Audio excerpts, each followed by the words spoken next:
Olá, como vai? Nesse vídeo eu vou falar alguns conceitos básicos sobre o CPC 16, que é o CPC que trata de estoques. Meu nome é Suzana Batista de Oliveira. A primeira nomenclatura que eu queria abordar com vocês seria o conceito clássico de estoques. O que são estoques? São ativos mantidos para a venda no curso normal dos negócios. Então vamos supor que nós vamos produzir ovos de Páscoa, tá? Os ovos de Páscoa, quando eles estão prontos já para serem vendidos, eles entram nesse conceito de ativos mantidos para venda no curso normal dos negócios. Então, é um ativo que está pronto para ser vendido. É também considerado estoque, são considerados estoques todos os ativos que estão em processo de produção para venda. Então, por exemplo, o ovo de Páscoa que você está produzindo, mas que ainda não finalizou, mas que está no processo de produção, ele também é considerado estoque. E por último, são considerados estoques ativos na forma de materiais ou suprimentos a serem consumidos ou transformados no processo de produção ou na prestação de serviço. Então, todos os insumos que vocês adquiriram para produzir aqueles ovos de Páscoa, como barras de chocolate, açúcar, qualquer coisa que vocês utilizem na fabricação dos ovos de Páscoa e que estejam armazenados, também são considerados estoques. Então, estoques são, no nosso exemplo, né? São os ovos de Páscoa, que são os ativos que já estão prontos, são os ovos de Páscoa que ainda estão sendo produzidos, que é o ativo que ainda não está pronto, mas ele está em curso de produção, e são os insumos que nós adquirimos para produzirmos os nossos ovos de Páscoa. Eu estou colocando esse exemplo de ovos de Páscoa, mas é uma questão didática. Isso serve para qualquer produto, para qualquer mercadoria que está que será colocada em estoque. Um outro conceito bastante abordado no CPC 16 é o conceito de valor realizável líquido. O que é isso? É o preço de venda estimado no curso normal dos negócios, deduzido dos custos estimados para sua conclusão e dos gastos estimados necessários para concretizar a venda. Resumindo, digamos que esse ovo de Páscoa que nós produzimos, nós iremos vender por R$50. E para produzir esse ovo de Páscoa, nós precisamos gastar, nós tivemos um custo de R$20. O valor realizável líquido, nesse caso, será de R$30. É o valor que eu consigo vender esse meu ovo de Páscoa, deduzido dos custos que eu precisei incorrer para fabricá-lo. Como o próprio nome diz, é o valor realizável, é o valor que eu consigo vender, líquido de quê? Líquido do custo que eu tive que arcar para produzir aquele ovo de Páscoa. Valor justo é o preço que seria recebido pela venda de um ativo ou que seria pago pela transferência de um passivo em uma transação não forçada entre participantes do mercado na data de mensuração. O valor justo nada mais é que o valor de mercado, é o valor de mercado do nosso exemplo, ovo de Páscoa. Digamos que nós vendemos, né? Nós conseguimos vender esse ovo de Páscoa por R$50. Só que no mercado ele vai estar custando R$60. O que a norma chama de valor justo, nada mais é que esse valor de mercado a preço de R$60. E o terceiro conceito relacionado ao valor, que é o valor de custo, ele é o seguinte: o valor de custo do estoque deve incluir todos os custos de aquisição e de transformação, bem como outros custos incorridos para trazer os estoques à sua condição e localização atuais. O custo de aquisição dos estoques compreende vários itens: preço de compra, os impostos de importação e outros tributos não recuperáveis, custos de transporte, que é o frete, o manuseio, outros diretamente atribuíveis à aquisição de produtos acabados, materiais e serviços. Ou seja, qualquer custo que eu tiver para produzir o meu ovo de Páscoa, eu posso sim considerá-lo na mensuração do estoque. Então, preço de compra das mercadorias, são os impostos não recuperáveis, tá? Porque se o imposto for recuperável, eu vou registrar um imposto a recuperar um ativo e isso não vai compor o valor do meu estoque. Agora, se eu pago pela mercadoria e não consigo recuperar o imposto que está embutido no preço dessa mercadoria que eu comprei, né?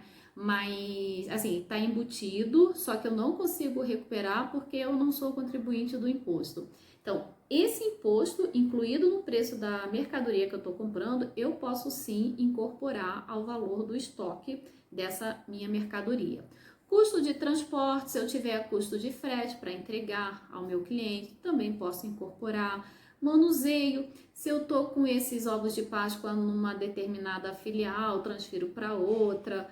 Qualquer manuseio, qualquer realocação desse meu estoque, eu posso também incorporar o custo. E outros custos que estejam atribuídos diretamente à produção dessa minha mercadoria.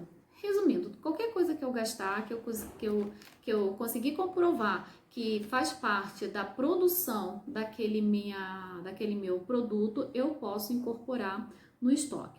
Então, vimos três conceitos: o valor realizável líquido, que é aquele valor que eu consigo vender deduzido dos custos, o valor justo, que é o valor de mercado, e o valor de custo, que é todo o valor que eu tive que gastar, tudo que eu tive que desembolsar recursos para produzir aquela mercadoria e ter em estoque.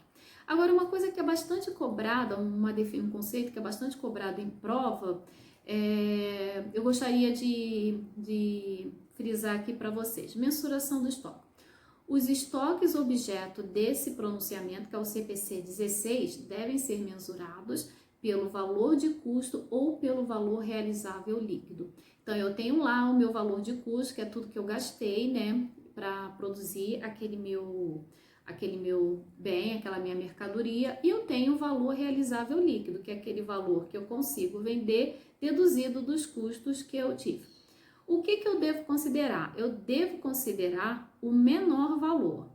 Se eu tenho um valor de custo de R$100, mas se por algum motivo o meu valor realizável líquido for menor, aí eu tenho que registrar pelo valor realizável líquido. É sempre assim, o menor valor entre o valor de custo e o valor realizável líquido, bastante cobrado em prova.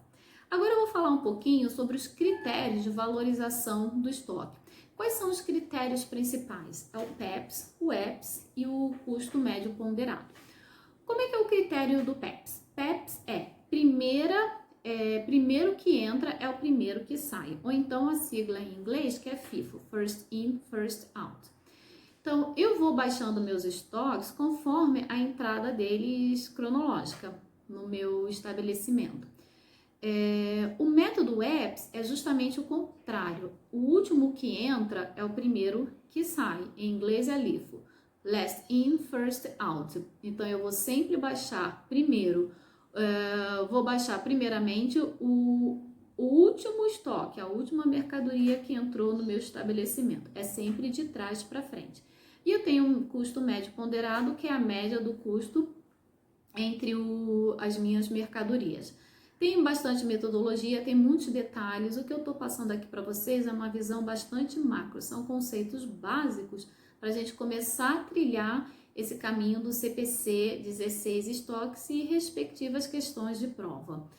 Eu trouxe aqui um exemplo para vocês, bastante simplório, mas é mais para a gente ratificar bem esse conceito de mensuração de estoque.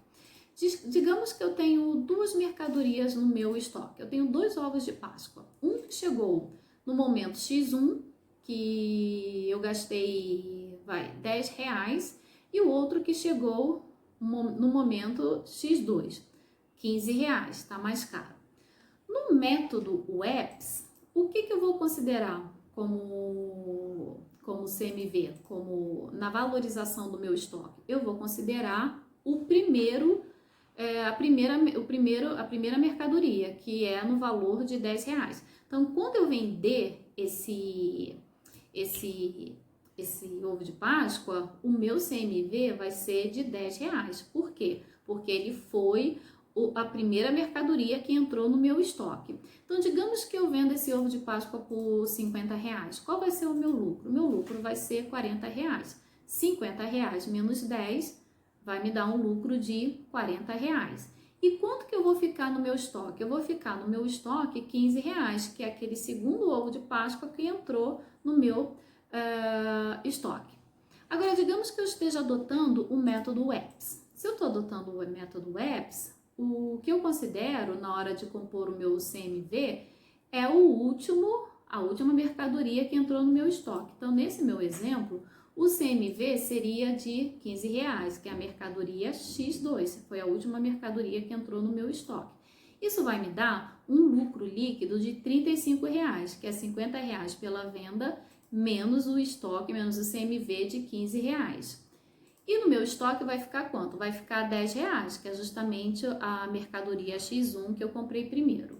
Bom, se eu estiver adotando o custo médio ponderado, o meu CMV vai ser de R$ 12,50, que é a média.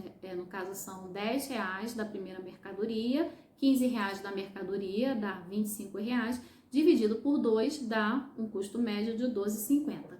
Isso vai me gerar um lucro de R$ 37,50, que é 50 da receita pela venda, menos os R$ 12,50, tive um lucro de R$ 37,50. E vou ficar quanto no meu estoque? Vai ficar a outra metade, né? Que eu tô trabalhando só com duas mercadorias. Vai ficar R$ 12,50, que é a média desses dois produtos. Considerando que eu vendi um, eu vou baixar R$ 12,50 e o outro R$ 12,50 vai ficar no meu estoque. Qual o efeito disso no meu custo, no meu lucro, no meu estoque? Quando eu trabalho com o método PEPS, que é o primeiro que entra, primeiro que sai, isso me gera um CMV menor. Vejam bem, qual o CMV menor aqui? 10, 15 ou 12,50? R$ 10. E me gera, consequentemente, um lucro maior. Qual foi o lucro maior que eu obtive aqui? Foi o R$ 40 quando eu trabalho com o método PEPS.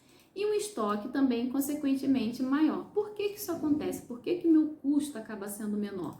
Porque eu considero a primeira mercadoria que estava no meu estoque, que é a mais barata. Então, consequentemente, o meu custo cai e o meu lucro aumenta. E o meu estoque, ele dentre os três, ele vai ser o maior, porque fica no meu estoque a última mercadoria que eu comprei, que geralmente é a mais cara. Se eu estiver adotando o método EPS, que é o último que sai, o último que entra, o primeiro que sai, eu vou ter o quê? Um custo maior, porque eu vou atribuir ao meu custo a última mercadoria que entrou, que geralmente é a mais cara. Consequentemente, se eu estou com um custo maior, o meu lucro vai ser menor. E o meu estoque vai ser maior. Por quê? Porque ficou no meu estoque aquela primeira mercadoria que era mais barata. E no caso do custo médio ponderado, não tem que se falar em custo maior, custo menor, porque justamente como o próprio nome diz, eu estou trabalhando com custo médio e não com custo maior, custo menor, né? O próprio nome dele já diz o resultado, o efeito que vai ter. Bom, então é isso. Se eu estiver trabalhando no método PEPS, tudo é maior. O lucro é maior, o estoque é maior, exceto o custo que é menor. E se eu estiver trabalhando com o método EPS, tudo é menor, exceto o custo. O lucro vai ser menor, o estoque vai ser menor e o custo vai ser maior. Um detalhe importante é que a legislação brasileira, ela não permite trabalharmos com o método EPS. Por quê? Porque ele é o que gera o menor lucro. Gerando o menor lucro, o que vai ser... qual a consequência disso no imposto a ser arrecadado? Ele vai ser menor, porque a base de cálculo dele vai ser menor. Então, consequentemente, esse método não é permitido pela legislação brasileira. Então é isso, nessa playlist do CPC 16 eu vou colocar também resoluções de questões de prova. E a gente vai aplicar bastante esses conceitos e vocês vão perceber que com o entendimento desses conceitos, nós vamos conseguir resolver uma boa parte das questões de prova que tratam desse assunto. Um grande abraço, até a próxima!